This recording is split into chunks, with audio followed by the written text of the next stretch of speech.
Hello everyone, কেমন আছো তোমরা সবাই? আশা করছি তোমরা সবাই খুব ভালো আছো আর সুস্থ আছো। আমার চ্যানেলে নতুন একটা ব্লগে জানাই তোমাদেরকে অনেক ওয়েলকাম। আগের দিনের ভিডিওটাতে তো তোমরা দেখেইছিলে যে আমি নেল এক্সটেনশন করিয়েছি আর কিছুটা লাগছিল পরের দিন এই রকম। আমার তো বেশ ভালো লেগেছে, তোমরাও জানিও কেমন লাগছে।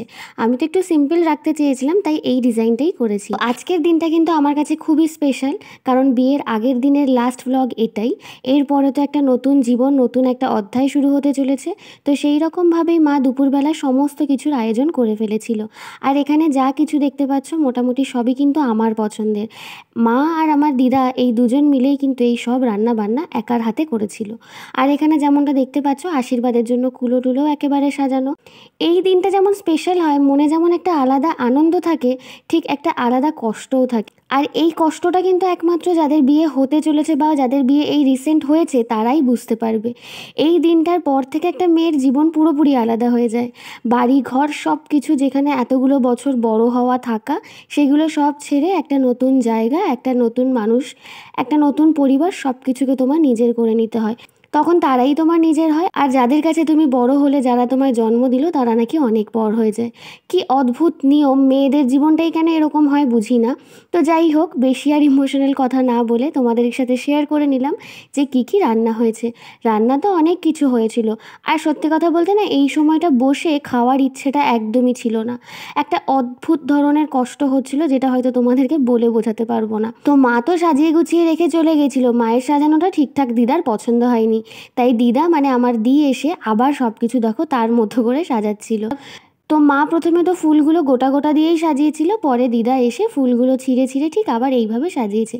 তার সাথে সাথে তোমাদেরকে বলে দিই কী কী আয়োজন ছিল। ছিল বেশ অনেক রকমের ভাজা, আমার ঠিক মনে নেই কত রকম ছিল, 5 বা 7 রকমের ছিল বোধহয়। ছিল মাছের মাথা দিয়ে ডাল, তার সাথে ছিল চিংড়ি মাছের মালাইকারি, চিকেন আর পাতায় ইলিশ মাছ ভাজা, যেটা আমার সব থেকে প্রিয়। আমি মাছ খুব একটা না খেলেও চিংড়ি আর ইলিশ এই দুটোই কিন্তু আমার ভীষণ প্রিয়। তার জন্য আমার দিদা স্পেশালি আমার জন্য চিংড়ি মাছ পাতায় ভেজেছিল। আর এই কলা পাতায় চিংড়ি মাছ ভাজাটা খেতে অসাধারণ লাগে। তারই সাথে তো ছিল চাটনি, পাঁপড়, মিষ্টি, আরও অনেক কিছু। তো এখানে আমি খাওয়ার ওখানে বসে পড়েছিলাম, আর তারপরে এক এক করে সবাই আমায় আশীর্বাদ করে নিল।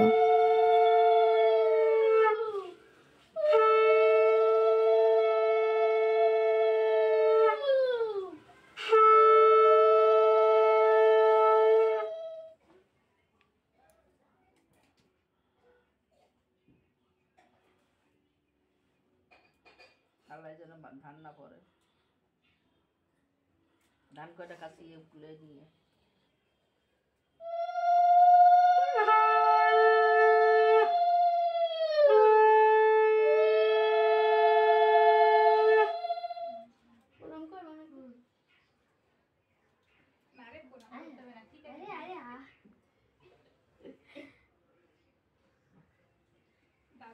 বাবা আসবে না।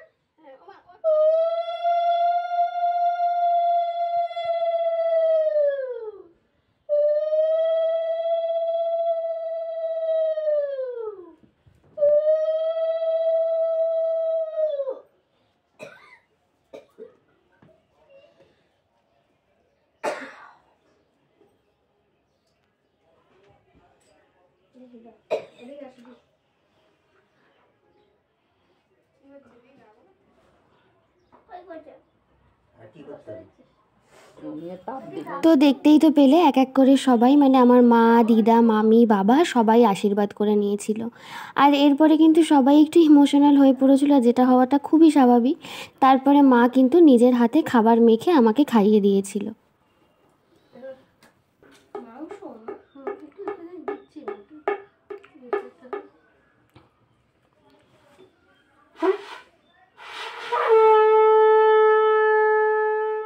আমার ফোনে কিন্তু সেই কবে থেকে এই ভিডিওগুলো সবটাই ছিল, কিন্তু সত্যি কথা বলতে সব রকম ভিডিও ছাড়তে ইচ্ছে হলেও এই ভিডিওগুলো ঠিক আমার না এডিট করতে ভালো লাগতো, না দেখতে ভালো লাগতো। আর এই অনুভূতিটা না তোমাদেরকে আমি হয়তো বলেও বোঝাতে পারবো না। আজকে অনেক কষ্টে, অনেকটা সাহস জোগাড় করে তারপরে কিন্তু এই ভিডিওগুলো আমি এডিট করছি। তো আজকের ভিডিওটা তাহলে এই পর্যন্তই রাখলাম। এবার কিন্তু অন্যরকম ভিডিও নিয়ে তোমাদের সঙ্গে দেখা হচ্ছে অন্য ভিডিওতে। ভিডিওটা ভালো লাগলে তবে একটা লাইক করে দিও, আর চ্যানেলটাকে অবশ্যই সাবস্ক্রাইব করে দিও।